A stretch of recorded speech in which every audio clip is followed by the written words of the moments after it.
Welcome back to the Basin Burnouts YouTube channel. Today we're going to go over, I figure, a few things with the Dirt to Demos build. Anybody that's got any type of big or bigger car audio build, because this is a fairly small build if you ask me, knows that probably 75% of this is just maintenance, because these vehicles get so tore up, you know. Back in the day when you built a system, you would break things occasionally, but you wouldn't break a lot of things. And nowadays, guys are literally ripping firewalls into pieces. So there's a lot of creative stuff you have to do to keep these vehicles patched up and going to shows, especially if you daily drive yours or if you just drive yours to shows. This is not going to be one of those. This is going to be strictly put it on a trailer, get it to the show. This car is in such bad shape anyway. I wouldn't want to drive it down the road. So what I want to do is I want to go over, this thing needs a new gas tank, which I have a new gas tank and straps right there. What I want to do is I want to crawl underneath there because I've kind of looked underneath there, but kind of not. And just see how bad it is. This car, for you guys that are newer to the channel, this car, I dug this car out of the field. Had a buddy call me. He said, "Hey, you're the G-Body guy. Come get this car out of my field." And I'm like, "Dude, I don't need another project." And he's like, "I'll sell it to you for cheap. Give me whatever amount of money you want, whenever you want. I don't care. Just get it out of here." And I was like, all right. So I went out and I picked this car up. This car was in a wet field for like 4 years. And it was kind of sunk down in the mud. And the people that got it, had it before him, kind of drove it a little bit, but not much. It kept blowing rear brake lines. It has like 10 compression fittings from like one end of the brake line in the back to the rear end. But something that I could never figure out was that I put gas in this car, and it's been sitting for about 2.5 years, I think, of me working on it on the YouTube channel. And it's always had kind of this weird thing where I put gas in it and I go to start it and it didn't have no gas in it. But it didn't seem like it was leaking gas. So one day I just happened to be sitting there staring at the car and I seen a drip come out the bottom of it. And I went, oh, and I kind of scooched under there a little bit and seen where they had patched the gas tank multiple times. So it has a very, very slow leak to it. Well, you know, we're dealing with cars that have lithium batteries in them, gasoline, can't get them wet because the batteries might explode, lots of electricity. And this car's already been on fire once so far. Hopefully that's not foreshadowing. God, I hope it's not foreshadowing. If it is, it's going to make for a spectacular video. So, but if it's going to be on fire, I'd rather be on fire because of the car stereo, not because of some stupid shit with the gas tank. So let's crawl underneath here and look. This car, like I said several times in my videos, this car was used. An old man, this was his pickup truck.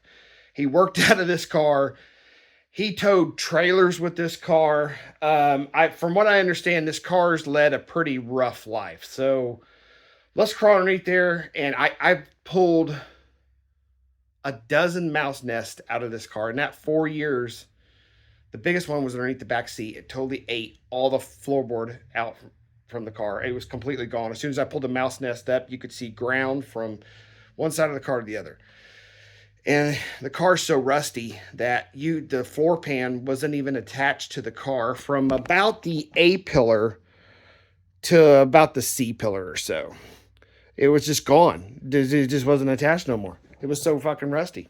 So now this car is literally held together by concrete, screws, fiberglass, and PL, and expanding foam. So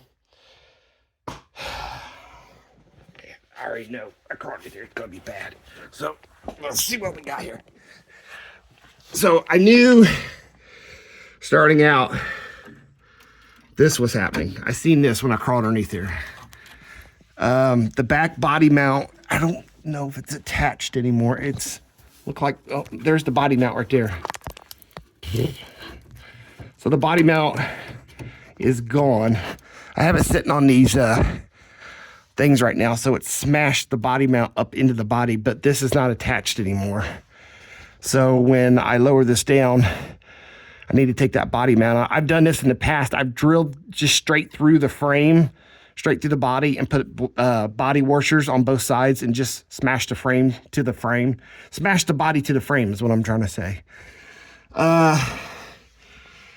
The frame is pretty much non-existent all the way up to about right there. Let's see. Whew, look at the shock setup back here. Bushing's gone down here. This is a helper spring. If you guys haven't seen these are helper springs for shocks because these are overloads. I imagine he put these on here because of the sag in the back for the trailer. Look at those, look at that spring right there. Ooh, how many expanders are in there? 1, 2 that I see. Wow. I know the other one over there has to be just as bad. Has to be just as bad. And see where they've put to fix the gas tank here. Oh crap. This is just a driver's side. I laid down on the ground and this is part of the body right here. Look.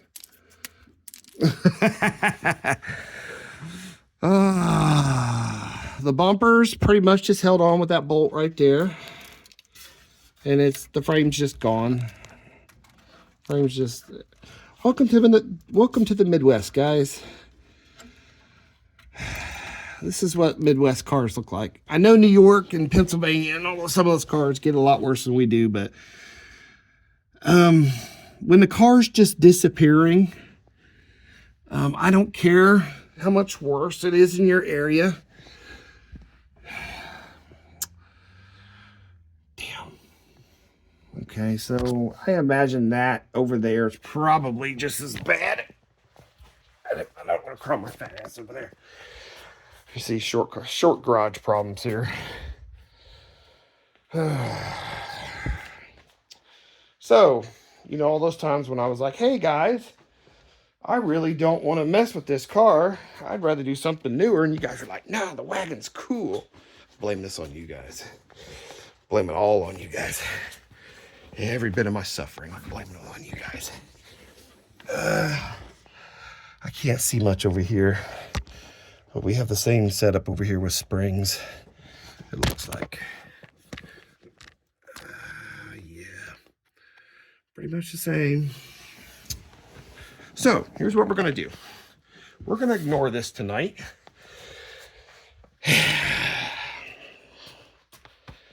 Car's in here to get the gas tank put in it. I really should do the gas tank, but I think I'm gonna start on the motor. I am going to get in here and I'm going to clean up anything that doesn't need to be here. Washer fluid. I got some brand new tools, some Milwaukee stuff I want to use. I really want to use this sucker right here. And we're going to start pulling shit out of here. Cool thing is that on G-bodies is that the heater box comes out and you can put a flat piece of plate in there. Well, what I'm going to do to help strengthen it, especially with the base, I'm going to put a piece of 1/8" sheet metal or 1/8" steel in there. I'll probably have it laser cut or maybe water jet cut. And I'll put a piece of plate steel in there and I'll seal it and glue it in. And then that whole firewall will be solid steel. And that should help a lot. So, all right, well, I guess give me a minute and we'll see what happens. And it'll be a second for you guys and it'll be probably a couple hours for me. So let's go. All right. Whew. So it's been a little over an hour and I've got a little collection of parts here. So there's pile parts there. There's some outside the door there.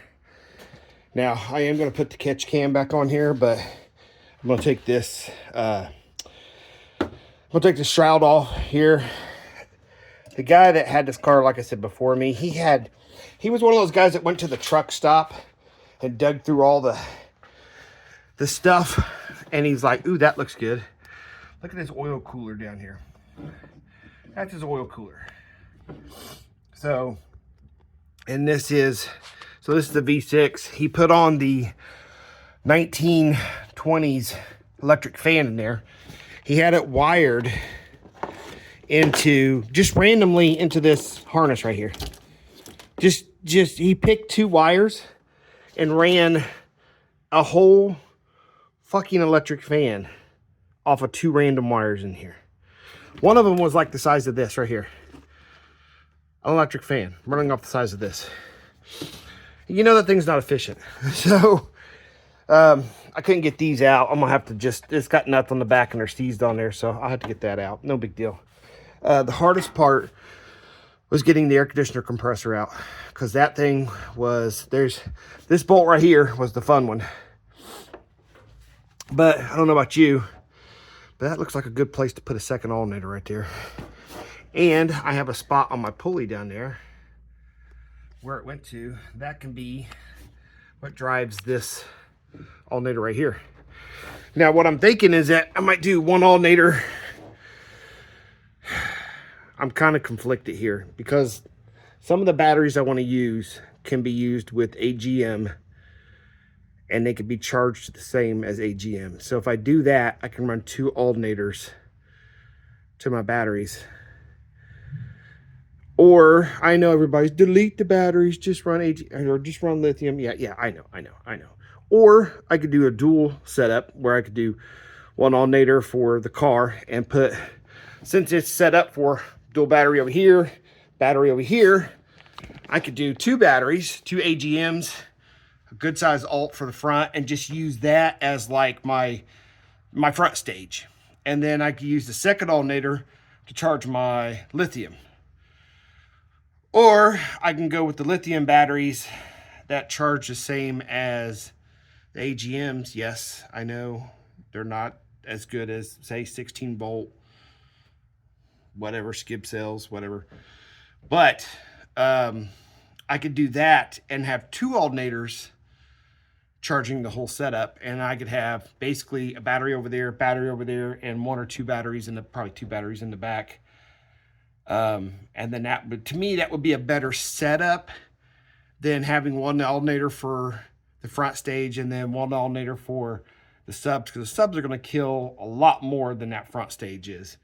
That would be kind of overkill for the front, but it'd be kind of mediocre for the subs. So I don't know. I'll have to think about it and figure it out, but I'll figure it out.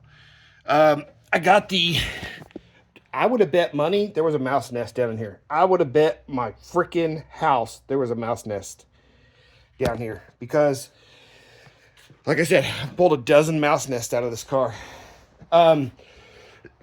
That right there, I only got the bolts out I could get to from the top. This Buick motor has a lot of weird, it's got a lot of weird little vacuum lines and ports and stuff that this is my first Buick, guys. I've never done anything with the Buick before. This is my first one. And this guy's come in here and blocked things off and reran things. So I'm kind of going in here, just kind of winging it. Look, he's got butt connectors. Look at this. Look, what does that go to? You know, that was my fault right there. I'll admit that was my fault with the gasoline. But whatever. Like I said, I'll clean that up. And it just has to run. So look at this. He's got plumbing parts. Look at the plumbing parts for when he did the heater core.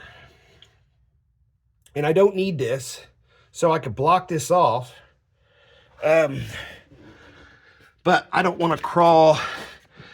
I don't want to loop that around just yet. I will, I'll figure that out later. I'm tired right now. I don't want to puke any antifreeze out of this car just yet until I am ready to do that. And then, like I said, I'll pull the shroud off. I'm going to put a fan back on this motor. I do have an old flex fan I could put on there. I'll put the flex fan on here. That way I don't have to worry about an electric fan kicking on while I'm demoing. It's just always got an airflow going. And then probably what I'll do is I'll put a set of plugs in it, plug wires. I'll make sure this carburetor is all cleaned up and the motor's cleaned up the best I can. I might grab another carb for it, might not, I don't know. But I want this as simple as possible, guys. I don't care if it has working headlights. I don't care. I don't care if any of the gauges on, not going to be any gauges on the dash that's going to work. So I don't care. There's a clock. Clock still works. So that's kind of cool. I got to fix the brakes though. It's got a, like I said, that back brake line. Let's see what this has got. Oh yeah, see? That back one is completely empty. So what I might do, I might come in here. Oh, windshield wipers are gone. Windshield wiper arms are gone. They're right here. I might come in here, to be honest with you. Like I said, it's just got to go in and out of the shows. It might just get one of these blocked off. And we might just have front brakes. I honestly don't care about back brakes. Yeah, I don't care. I'll block, I forget which, it might be this one. One of these is the backs. Figure out which one's the back. And we'll just block it off. Because I don't give a damn. Off the trailer, into the show. Demo. Just freaking send it. And I don't care. The cat. And then, yeah. Hi, baby girl. How you doing? You doing okay? This cat's a killer right here. She's killed more things in this yard. I know my hands are dirty. Yeah, it's just got to go off the trailer in the shows, back on the trailer, come back home. This is a workhorse. This car, I guess, is always meant to be a workhorse. So, that's it for tonight, guys. I'm tired. Yeah, see, second battery right here. Boom, battery there, battery there. We'll do all the wiring. I'm not worried about any of the factory wiring. I don't give a damn. No speedo. I don't care. I don't care. Cars are just a rolling cart for the stereo. So, I'm tired, guys. I'm gonna get off here. It's late at night. Love you guys. Long video. Sorry about that. I'll see you in the next one.